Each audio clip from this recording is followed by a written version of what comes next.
Hello, I'm Jonathan Bullard, and you're listening to In Conversation With.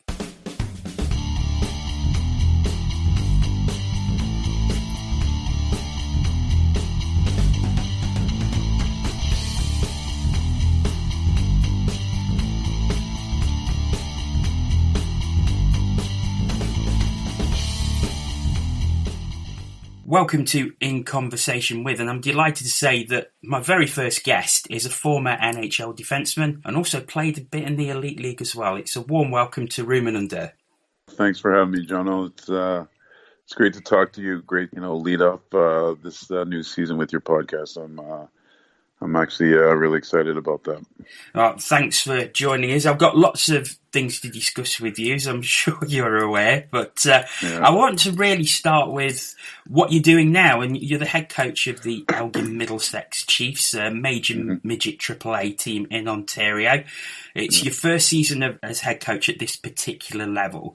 So what is your role there? I assume it's to get guys ready for the OHL if they're good enough to be drafted there. Yeah, it's a kind of a two-way street, and I told the kids this, I told the parents this before our season started. I'm trying to get the kids ready to play at a higher level in the OHL, which is one of the best feeding system leagues for the NHL, and I'm trying to get myself ready to go back to the NHLs. It's kind of a two-way street where we need each other. I need the players to play well. I think they need me to teach them well to get to the next level. So it's something that we're going through right now. It's been a good, tough process, but we're managing it right now.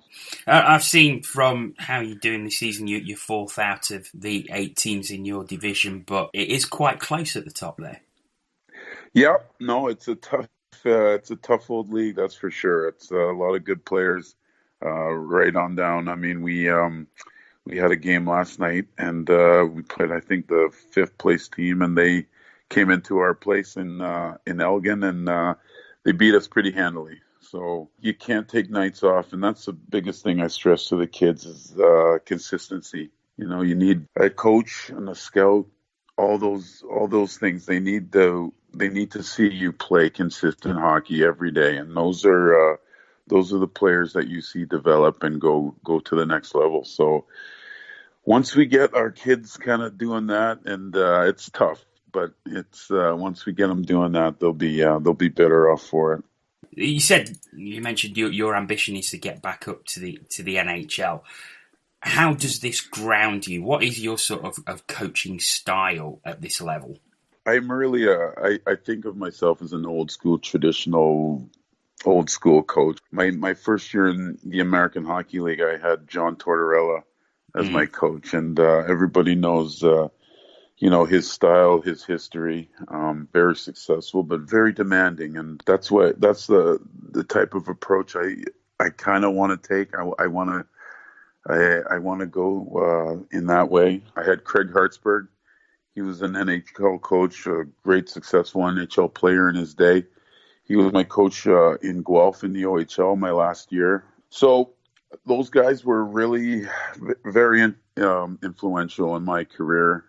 They helped me get to the places that I did get to. I'd very much like to, follow in their footsteps and achieve the kind of success they did in the coaching ranks. Okay, I'm going to take you right back now, because I think a lot of people who know you will know you was born in Nigeria but moved to Canada when you was very young. How old was you when you made the move? I was a year and a half. I think I was closing on 2 years old by the time I think my parents moved us to Canada. How old was you when you took up hockey? That's a different story. That was it was something that like when I consider myself, I know I was born in Nigeria, but I very much consider myself Canadian, and if you hear my parents speak, they speak with an accent. I have a very much Canadian Ontario accent, so I very much consider myself Canadian more so than I do Nigerian. But that was not it was not easy for my parents to let me play a game that they were very unfamiliar with, So I didn't actually start skating till I was 8 years old. I always wanted to play. I begged them and I pleaded with them, but they didn't like what they saw. We grew up when we got here. It was the '70s, and when they would watch the hockey games, all they would see was brawls, and players going into the stands. So it was something they said. That's interesting, considering how your career turned out. Obviously, we will go on to that later. But obviously, at a time when I suppose the Philadelphia Flyers were in their pomp and winning Stanley Cups, the Broad Street Bullies. So they thought it was just the game that I was going to have no part of, but. Finally, a great friend of mine, his father convinced them to get me on the ice. And the first year it was figure skating. I had to figure skate. They said I couldn't play hockey. So, okay, I took up figure skating for 1 year, but I said I had to wear my hockey skates. I wasn't going to wear figure skates. I was wearing my hockey skates. I was wearing my full gear. So, I did that at 8 years old, and my first year playing on a team was 9. So that's very late if you think of the age the kids start nowadays. So, as a black player in a sport that doesn't generally have that many black players representing it, were you affected at all by racism while you was growing up in the game?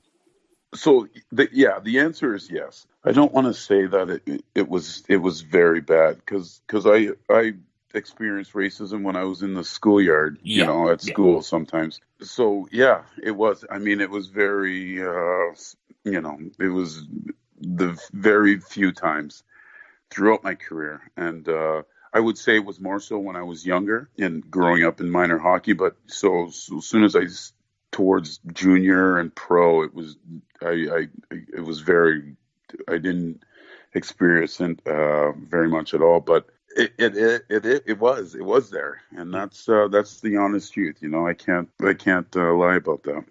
Why do you think it was more prevalent when you was younger rather than as you got older, like you say, towards the pro ranks and the top minor leagues? Is it that sort of thing that kids can be cruel? You said it was something that you experienced in the schoolyard as well. Yeah, I think it's immaturity. I think when you think back to the things you do when you're a kid, I mean, I still at times consider myself a little bit too immature at times. So I think it's just immaturity. The things kids say, they don't think about it. They don't think ahead, consequences of what they say, their actions. So that's a lot. I would say that was a lot of it.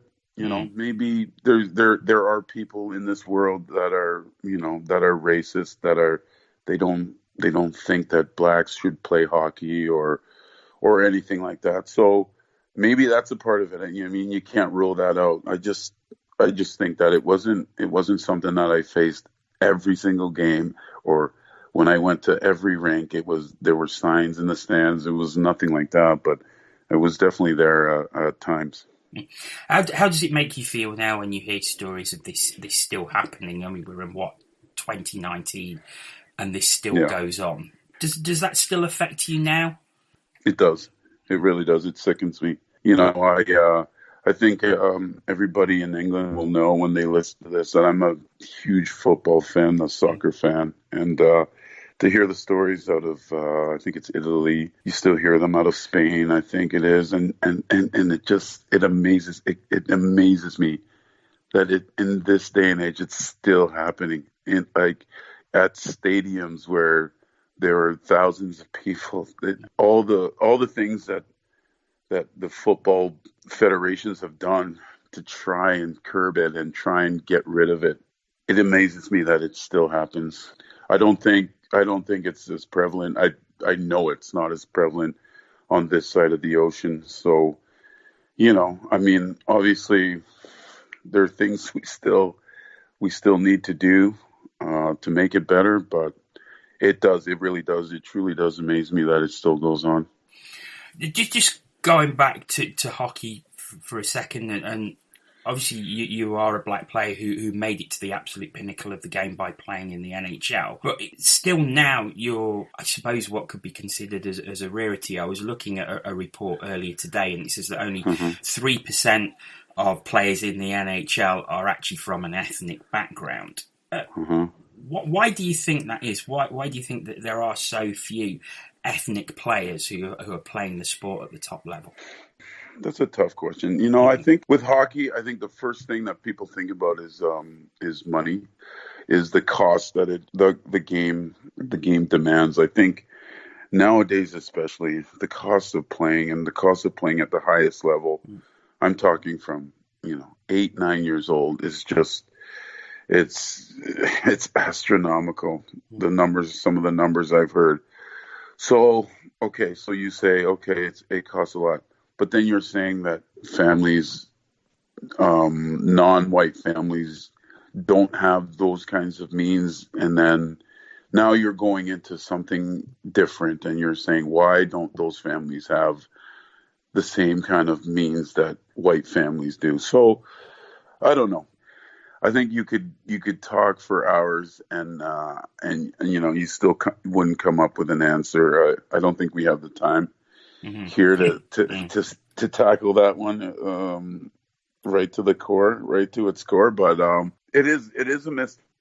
You would think there would be more. You would think the game is so open now. They're playing games in Mexico. They play games pretty much. I know there's an ice rink even in Nigeria, the country of my birth. So yeah. I'm not sure. I'm not sure why the numbers haven't risen. I think the numbers should have risen more, and it's kind of a mystery to me. Do you feel that anything or enough is being done to actually change that fact? Yeah, another tough question. I know when I was playing in New York, we had a program. It was called Hockey in Harlem, and it was getting right into the New York inner city and introducing the game of ice hockey to the inner city kids in Harlem. And it was a great program. It was led by Willie O'Ree. I think he was the first black player to play in the NHL. So he was giving back, and he was trying to create an atmosphere where we could get more kids of color to play the game. I think in today's day and age, I think there are so many other things to do.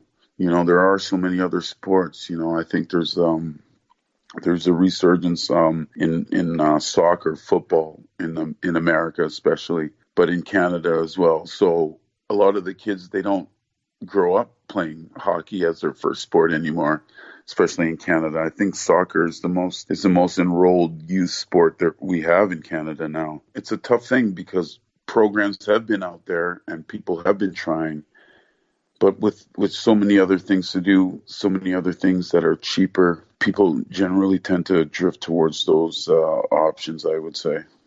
Obviously, there are role models out there, and one, PK Subban, stands out above all others. I mean, he's an incredible role model, not just for black players, but for the whole of the hockey community. No, yeah. The things he does off the ice, I think, are so impressive. When you're able to do those things off the ice, I think you have to be a special talent on the ice.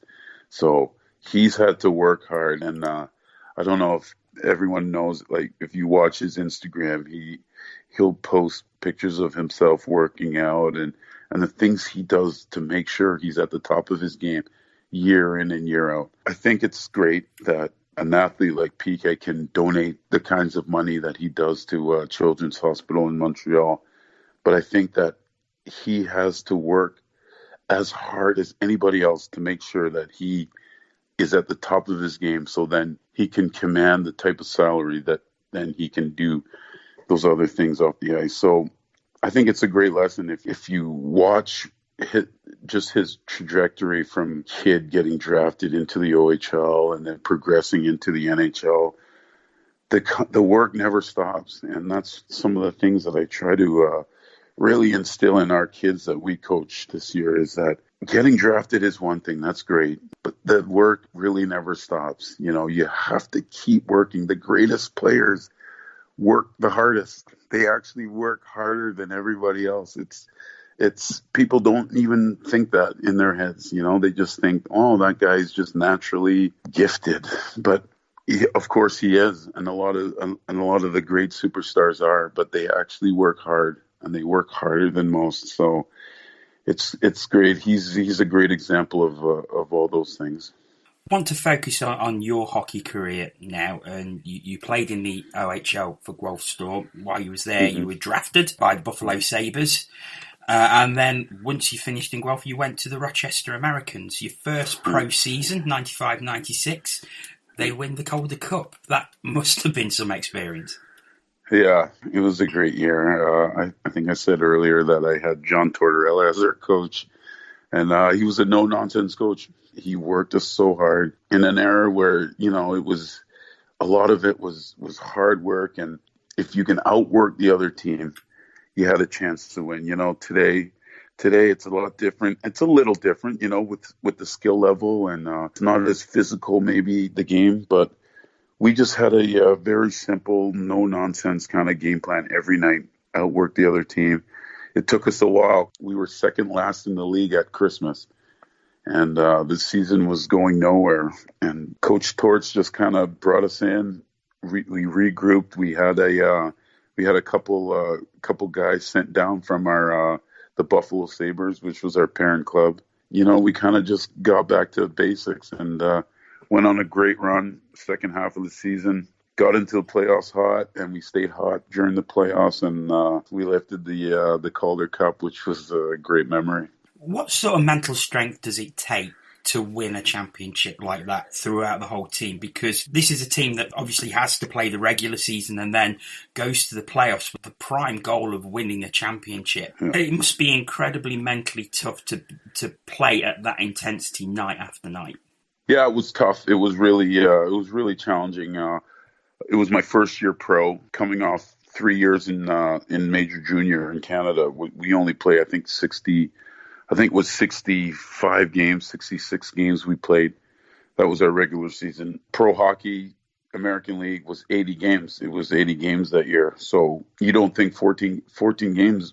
Well, you count preseason games. At the halfway point of the season, I had played. That was probably my whole junior season right there. If you count the preseason games and the practicing and all that, and the travel, which was crazy on your body. So it was tough. There were days where I didn't have it. I could say to myself, I don't know how I'm going to get through this game.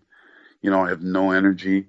But you had to find a way. You're playing pro hockey now. You're actually playing for a living, for your career. So there were days where it was tough. You had to dig deep mentally and just find a way to perform, find a way to lift the team with a big fight, even though you couldn't, you don't have the energy, the stamina. So it was a tough grind. When you look back and you see the success that we had, it just brings a smile to your face because you know the tough moments, the hard moments, and we got to lift the trophy. Not everybody does that at the end of the year, so we were the ones that year. We were the ones that kind of grinded it out and got to lift the cup. So it was a special year. It was great.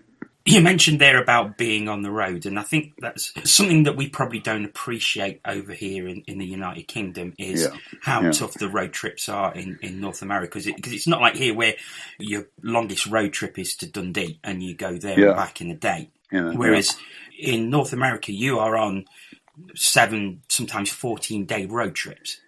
Yeah. I mean, that must take a toll. It is crazy. And in the American League, where predominantly it's, a coach bus, we would drive 18 hours through the night after a game. You literally are showing up at the next rink on the bus. Like, it's not even you get to go to a hotel and have it. We are showing up on the bus, getting ready. This is like, get off the bus, get into the rink, get ready for warm up.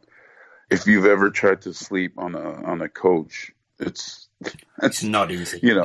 That's not easy. It's tough, and I think the American Hockey League is great for that, for preparing guys. Because one of the greatest things I always said to guys was, we got to get to the NHL so we can start flying around, so we don't have to sit on the bus. That was one of the greatest motivations that I had. Let's get to the show so we get to fly. We don't have to sit on the goddamn bus. It's a great learning ground for up and coming NHLers and just I guess, life in general, because you have to go through so much, and you have to be prepared every night. Well, of course, the following season, you did make the NHL. You made your NHL debut for Buffalo. How was that for you? Did that make you feel like I've made it? All the hard work, everything has prepared me for this moment, and now I'm here, and now I've made it.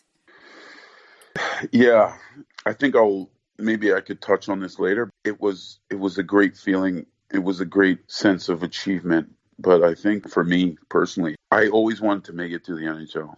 And then when I did, I kind of said, okay, that's it. And I kicked myself. I'm 44 now, and I look back and I can shake my head at some of the terrible, awful mistakes that I've made. And one of them is just not driving more. I think after I made the NHL, and this is going back to talking about my years in New York, the year in Atlanta, I think I got too complacent when I got to the NHL. I said that was my goal. And maybe there was too much immaturity on my part to think that, okay, this is the goal, and you've done it, and you've succeeded. All that hard work, you did it. Then I think I rested a little too much on the achievements that I had there. You played just 3 games for Buffalo over 2 seasons. Did that not give you the sort of motivation that when you went back to the AHL that I've got to get back up there again?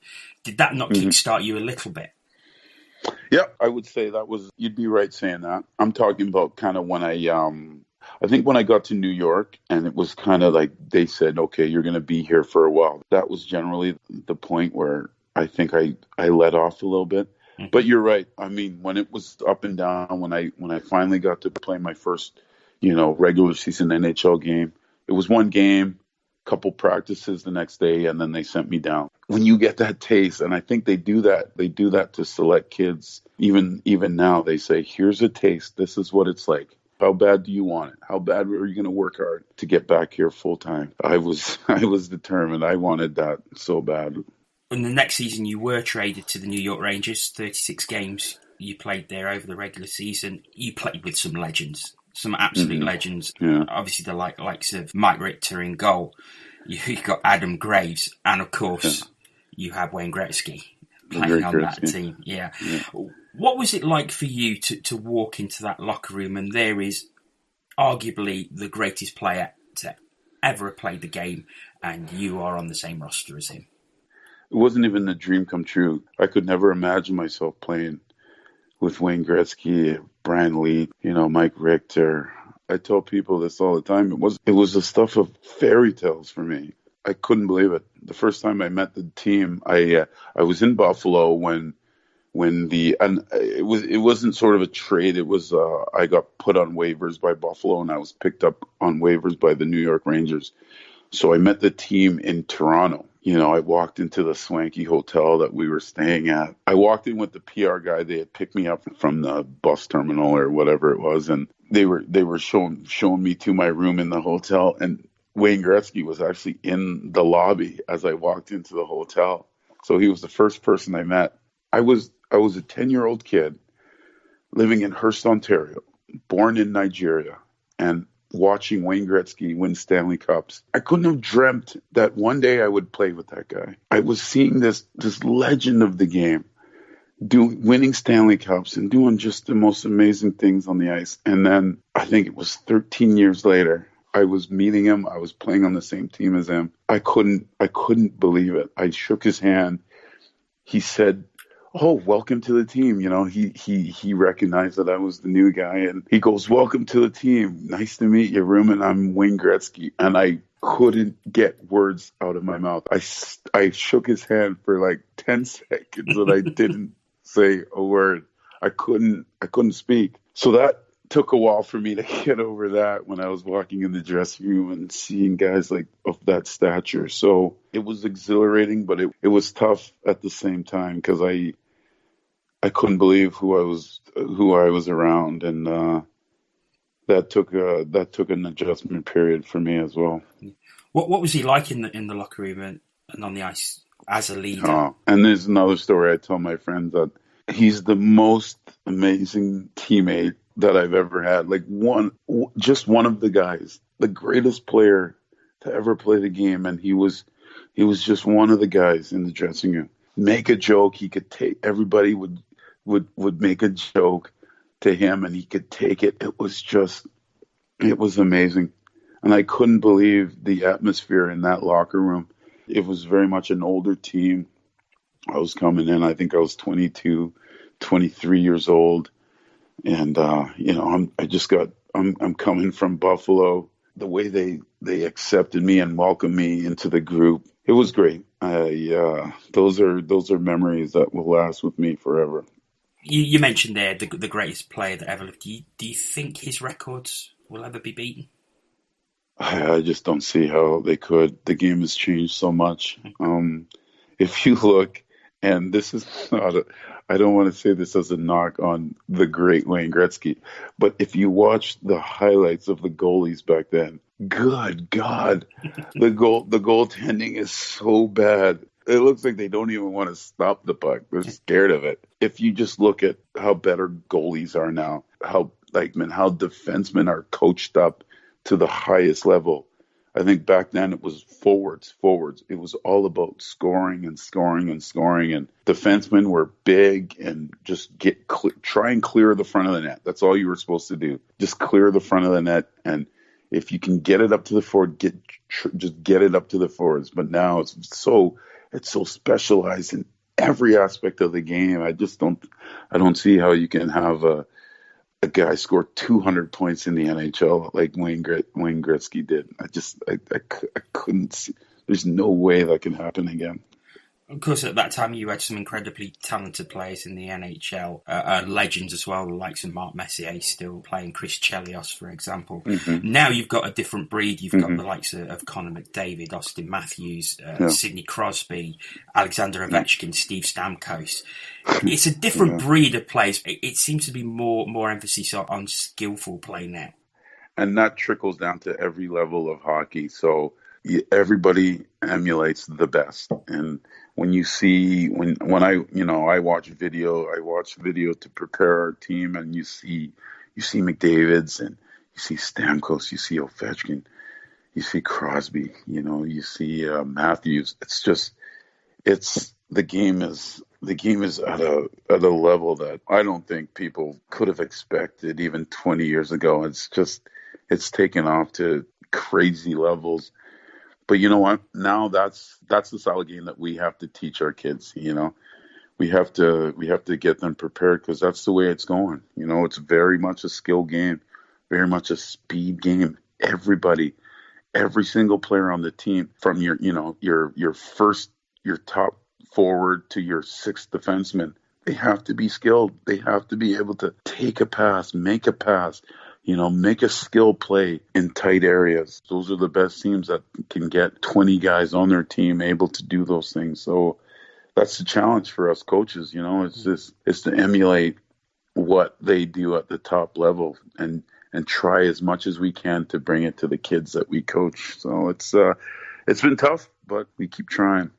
You leave New York, 27 games in Atlanta, and you didn't play further in the NHL, and you've mentioned already about your regret that you didn't take it further, but you played 69 games in the NHL, which is 69 games than probably the vast majority of people who ever strap on a pair of skates and go on the ice.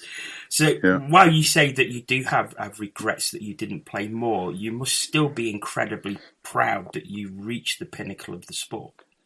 Oh yeah, definitely. I wouldn't trade my experiences for anything in the world. I'm so happy that I got to experience some of the things that I did. We talked about the Calder Cup earlier. Getting drafted to the OHL was something that I'm still proud about. Playing on a great, amazing OHL team that we had. We had Jeff O'Neill, we had Todd Bertuzzi, Jamie Wright, which people don't know, but he played for Team Canada at the World Juniors. We had just a great junior team. And then you go to the American League, you get drafted by Buffalo, and you have to make your way up. That was a third-round pick by Buffalo. You don't just make the team and you get to play right away. You got to go down. You got to go down the minors and earn it. And so proud of the things that I tried to do to get myself to the NHL. And when I got there, I just exhaled. I think I exhaled a little too much. I mean, I don't want to get into it too much in that way. It was just off the ice stuff was going on, and but it was the greatest moments of my life. Sitting on the airplane, playing poker with with legends of the game after a game in Boston, and we're flying back, and you just get to you get to share stories with just legends, and it was I wouldn't trade it for anything. And I know I should have done better. I should have played more, but I had a great time. I had a great stint. It was those are memories that I'll keep with me forever. After Atlanta, you are around the minor leagues. Yeah, you went to Austria, you went to Slovakia, and then in 2006, you find yourself in Great Britain with the Coventry Blaze. Yeah. Before I talk to you about your time with Coventry and Nottingham, what were your impressions of the British League, the Elite League, before you actually arrived? I had no idea. That year, I was out of contract. I was kind of at the end. You know, it was 2 or 3 years after my last kind of NHL games, maybe even more than that. And it was kind of the end. It was like them saying, okay, you know what? We've given you every chance. We just don't see it now. So I still wanted to play. I had to look elsewhere. And it's not too much of a stretch from the truth to say that, like, one of the guys I saw, Andre Payet, was playing in Newcastle, and we had some history before then. People would probably know that after seeing us play against each other for 3 or 4 years there. But I saw he was on one of the teams, so I said, all right, kids, pack up your bags. I think we're going to England this year. I owed him some payback from an incident in Philadelphia in the American League. And you know what? Hockey players are brutal this way. They don't forget little slights that happen to them. And there was an incident in Philly where I got into a fight. I think I fought twice that game, and Payet was one of the guys on the other team. I didn't fight him because there were tougher guys on the team. I remember he skated by the penalty box, and he was just laughing at me, and I was like, oh my God, I'm gonna get that guy back, man. I'm gonna get him back. And it happened to be 6 or 7 years later when I went to Coventry. So that was really, like, people might think this is crazy, but I actually wanted to get Andre back just to make him remember who I was, you know. So we went to Coventry. You know, I wanted to play hockey for sure. I wanted to keep playing the game, making a little bit of money. But yeah, I knew Andre was there, so that's why I came back. Of course, that first season in Coventry was incredibly successful. You won the Challenge Cup, you won the Elite League title. Paul Thompson coached the team, who was incredibly successful time at the Blaze then. And of course, you was back with your teammate from Rochester, Barry Moore, as well in that team. Did it sort of rekindle your passion for the game in a way, because you was on a successful side doing so well in that rink, which is incredibly atmospheric when it gets going as well? It must have been great that season.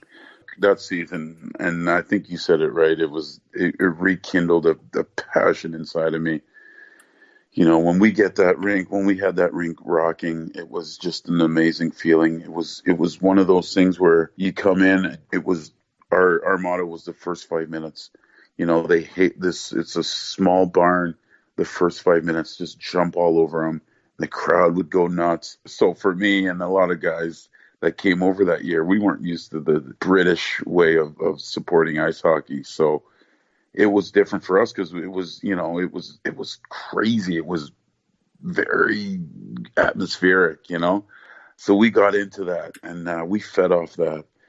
And we just had a great group of guys. You have to give credit to Tomo, our owners, Andy Buxton, coaches, and sometimes you don't get it right. You know, sometimes you do everything you do all the research you can in the summer, and you think you got the right mix, but you just don't. But that team was just the right mix of guys. We got along so well, and I wouldn't even say it was like, because there was a number of married guys, there was a large group of single guys.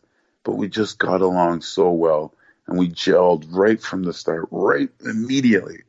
And that team just took off, and we fed off one another, and we just rode that wave, all season long. And Tomo there behind the bench, just a great coach, great motivator, great players coach.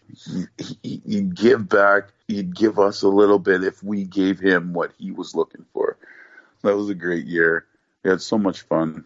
Obviously, with the success, it makes it even all that much better. You was re-signed for the next season, but unfortunately you only managed a couple of games, and then you got a bad neck injury which saw you out for the rest of the season. And although the success continued with Coventry winning the Elite League title again, how frustrating was that for you, not being able to be a part of it, but I'm sure itching to get back on the ice and itching to be a part of that success once more?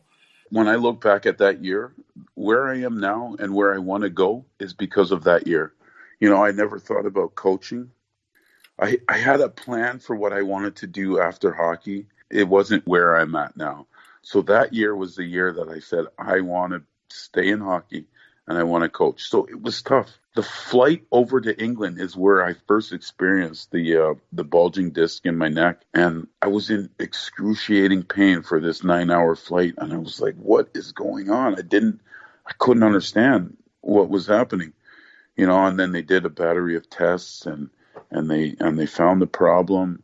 So luckily for me, for my family at the time, that they actually kept us there. I mean, Coventry they didn't have to do what they did, but they kept us there. And I got to talk to Tomo every day, Luke Shabbat. I was taking stats every game, and I was watching practice, seeing things I would tell guys about on the ice. So that is the year, how terrible it was for me personally, just playing wise, not for the team, because we were very successful again. But for me, it was just an awful year that, I'm sitting on the sidelines and not involved, and you're not fully involved when you don't play the games. I got to go on the ice for the celebrations, but deep down you didn't contribute. But that is the year that I said I'm going to be a coach. You take positives out of every negative, and that's what I ended up doing that year. And now I'm here, and now I'm trying to build to something even bigger. Once that season ended, was there a thought that you might go back to North America or even retire? So was it a surprise that when Corey Nielsen came knocking on the door and asking you to come to the Panthers? It was more than a surprise. I think I was shocked. I was completely shocked because I said, what's going on here with my, with my neck, with my injury. And the first thing he said, well, how is it? Are you able to play? And I said, yes, I've been cleared, but I just want you to know that that's out there. And he was like, yeah, we know. So I was shocked. I thought it was done. I thought it was game over. So when I got the call, I think it was an email he had sent me. Could you please call me back? So yeah, it was one of those lifelines you get, sometimes in life, and you get like a bit of a second chance, and you try to take advantage of it. And I just went there. I had loved British way of life, let's say. So I loved it in England, and I definitely wanted to go back. My son was a big soccer player at the time, so I wanted to do everything to help his maybe development for the future. So that's, that was another reason why I wanted to go back, so he could learn the game at a different level than he would ever have learned it here in Canada. So there were so many factors involved, and to get another opportunity through Corey and Nottingham was such a blessing. But again, you come from a team who was incredibly successful. Nottingham had had their own success, winning the playoffs and the Challenge Cup the previous couple of seasons over Mike Ellis. Corey Nielsen was now the head coach. And that must have been a frustrating season because they were so close, challenged in the league, got to the final of the playoffs, but just missed out. As good as it was for you, there must have been some frustrations that you just missed out on the major prizes that season. Oh yeah, for sure. All around. I think that was another great team. Everybody walked into the dressing room the first day, and it was like we were old friends from bygone years. So it was amazing. Everybody gelled. We had some new characters come on the scene, like Jade. I think Galbraith came in that year. Yeah. We had some great characters on that team, but yeah, it was tough. I think I think even personally for me, you know, I got hurt again. I tore ligaments in my thumb in a fight. So I missed 6 weeks again or something like that. And then it was like, you know, as an import over there, it's tough. What do they do? What do they do when an import is out for that long? Do you keep them around? Do you say, you know, here's your walking papers? You know, we can't keep you around. So it was tough personally again, you know, with injuries, but team wise we were getting there. We were so close, and Corey's a great coach. I think he's showing that now, but I think that was his first or second year as, you know, player head coach. And that's so much on your plate to do. That is insane. I don't know how someone does that, but he handled that with such class, and he's just a hardworking guy, and he stressed that to all of us. And we worked hard. We battled. I think we fell short. Ultimately, I know, you know, we fell short, but that was a great coaching effort, I think, that year by Corey, for sure.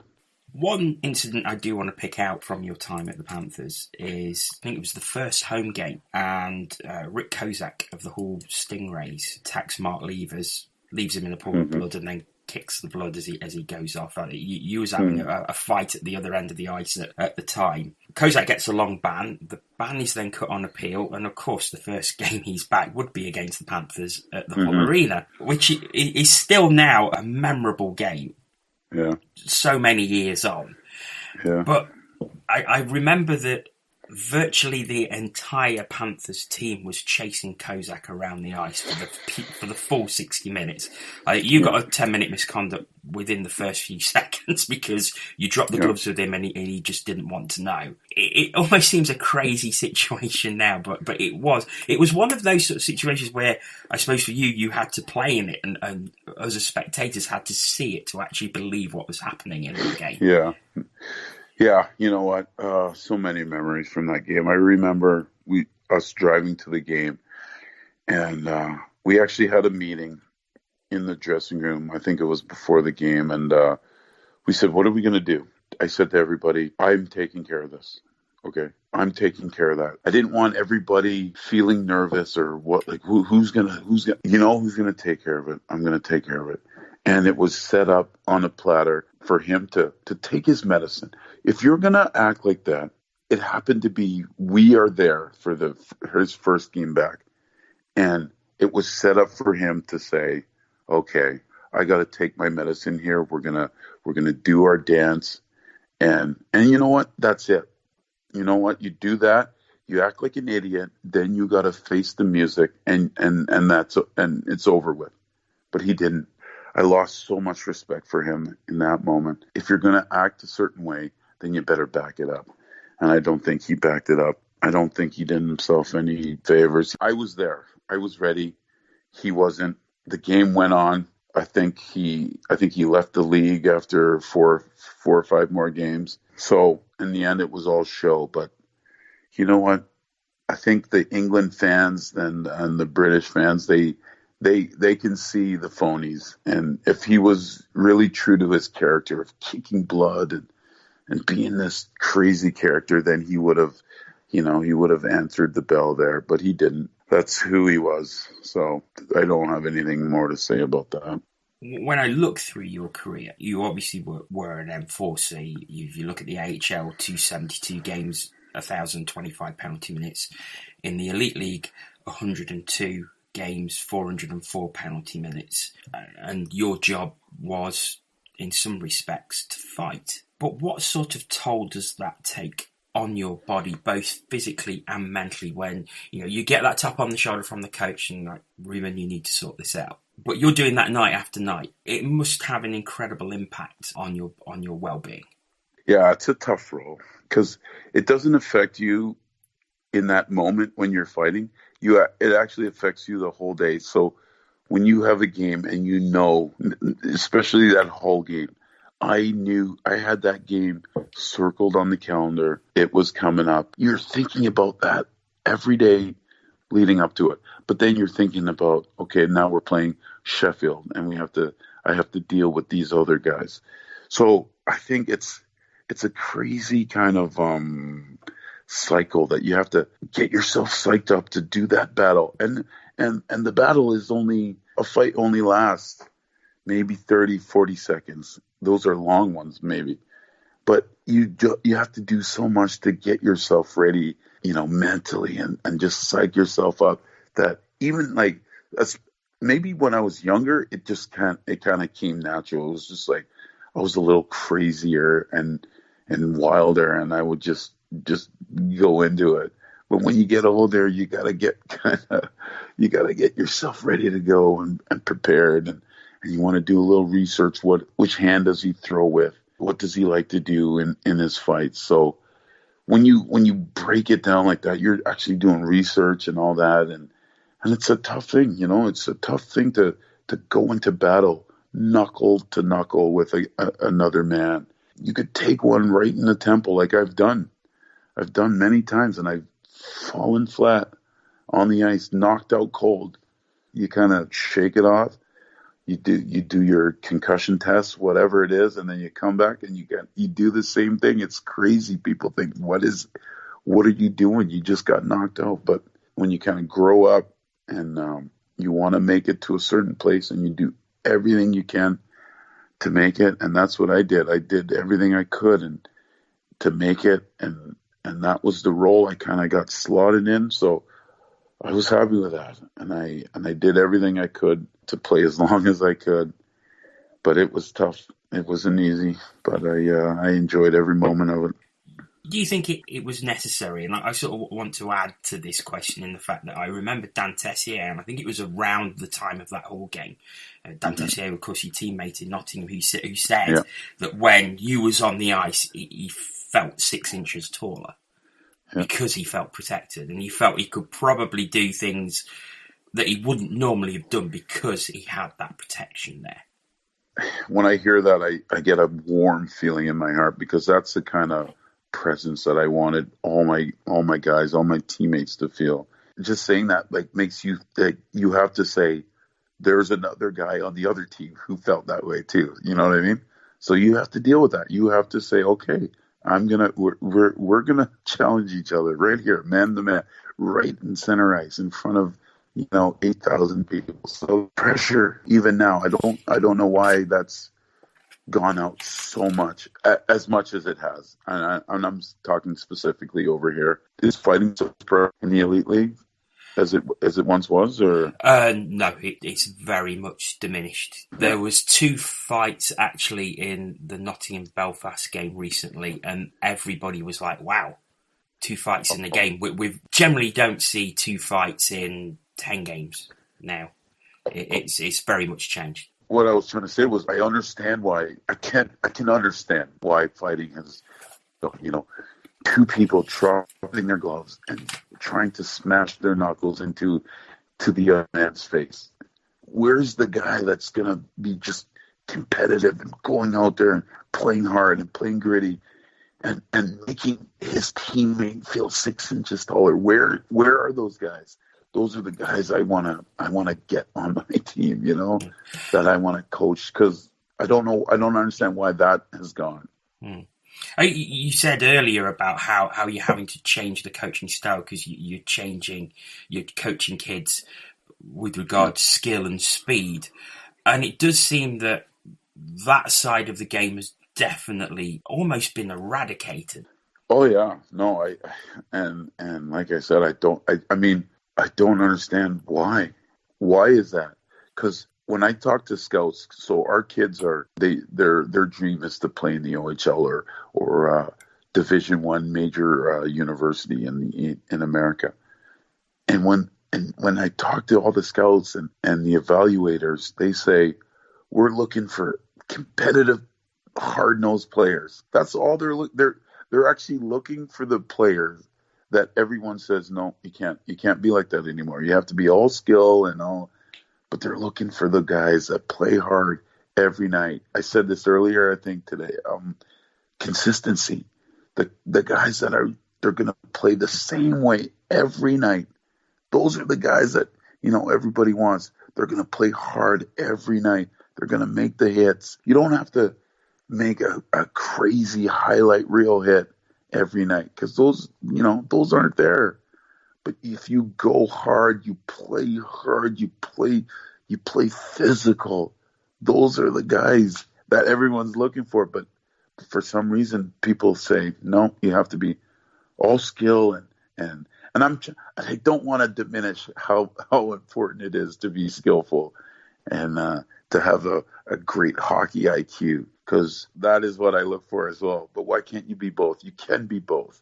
And that's the kind of thing that I kind of stress to Micah. Just moving on to something completely different, and your son, Malachi, you mentioned him earlier when you was playing in England. He was an excellent, as I'll call football player, you'll call soccer player. And he had a trial with Sheffield Wednesday a couple of years back, didn't he?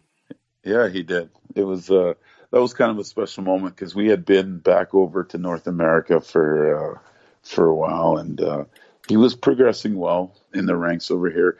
I think back then, definitely, he was a true football fan. We support Arsenal, and we've been to the Emirates Stadium in London to watch them play. So in his heart, his first love was football. So to get that call, to get that opportunity to come back to the UK. I think it was for a week there. It was a special moment, and I think he'll remember that. He still has the Wednesday jacket and memorabilia, so it was a great moment for him so he could remember that.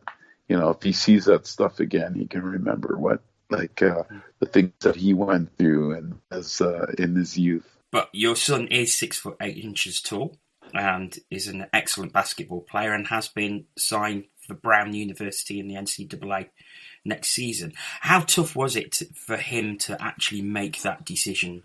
Because he obviously excels at two sports. You have to make a choice. That must have been very tough for him. You know what? It's a strange thing because I think he just outgrew. And I think maybe if we were still in England, they would figure out a way. I know Peter Crouch is he a similar height? I don't know exactly how tall he is. 6'8", 6'9", yeah. Yeah, okay. So maybe they would have figured out a way where he could keep playing, but we were over here now. We were back in North America. It was like, okay, 6'5" now. It's like, and he's still playing, he's still playing basketball. He's still playing volleyball. But his first love was always football, soccer. So he was playing all the competitive teams. But then the next year was, he grew another inch or two. And then the basketball team started saying, okay, well, come on. We have to, this guy needs to be on our team now.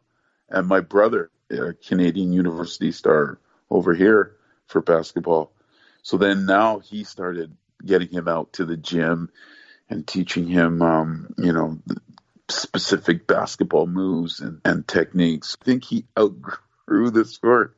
It's weird to say he outgrew soccer for over here. Like I said, I think if we were over there, it would have figured something out, and maybe it was a different position or something like that. Maybe learn a different skill set. But over here, just kind of he just transitioned to another sport, and he's very competitive like I am, so he wants to win at everything. And so as soon as he took up basketball, it kind of, you go to one level, then you go to play against the kids in Toronto, and once you're good with those kids, then you say, okay, I can play with these guys. So that's where it kind of just took off from there. He's going to Brown. He's going to be playing in the NCAA. The ambition is going to be drafted by the NBA. You obviously reached the pinnacle of your sport. What advice would you give him? Well, the advice I've given him, and I continue to give him, is to not even think about that. I mean, I don't think he has the same. I was a very confident, maybe arrogant kid at the time. I just, for some reason, I just was like, nope, I'm playing in the NHL. That's all I'm doing, and I'm gonna make it. And I just think the nature of it, of now, and especially for him being from Canada, taking up the game so late, and not that late, but later on, it's so much harder. So his focus is get better at your sport every day. Learn the game, get a good IQ of the game. I always say this to the kids I coach. You have to learn the game by, I don't know, like by watching it or studying it, reading about it. You gotta get a better IQ of the ins and outs of the game.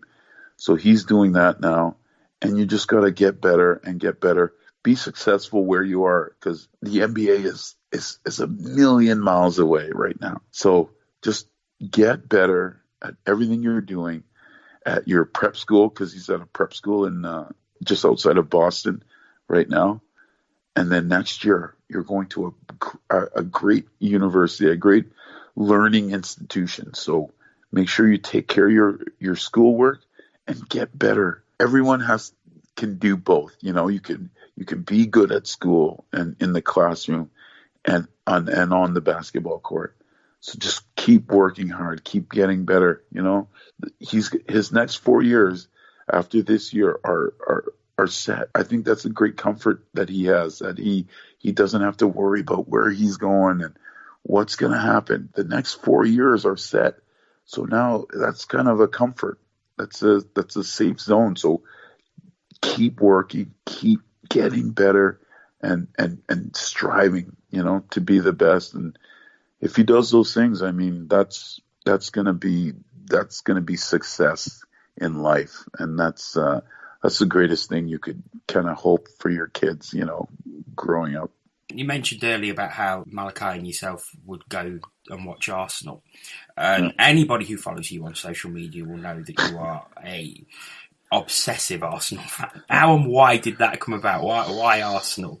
I was asked this question a number of times when I was in England, and the one game I can remember, it was Arsenal Man United at Old Trafford, and Arsenal got destroyed. And was that the 8-2 game? No, it was long before that. It was a 5-1 game, I think. It was a 5-1 Man U win. And for some reason, I watched that game, and I said, I will be with you till the end. And I was talking about Arsenal. I honestly, I can't tell you the moment. Maybe it was it might have been the same year that won the Euros with or was it the World Cup? Did they win a Euro and World Cup? Yeah, World Cup so back to back. The World Cup in '98 and then the Euros in 2000. And then 2000, yeah. All I remember is being Arsenal through and through, and I can't tell you the moment. I don't know why. Maybe I grew up in a French community, so maybe that was. I try and think, is that why? Maybe because the French connection with Wenger, because it was Wenger. Wenger was the coach. Yeah, and there was Vieira and Petit as well. Yeah. Henry came. Like you said, Vieira. So maybe that was the connection, and because I understand French fluently. I don't speak it very well, but I don't. And I'm rambling here, but I don't remember the moment. But it was always Arsenal, and it will always be Arsenal.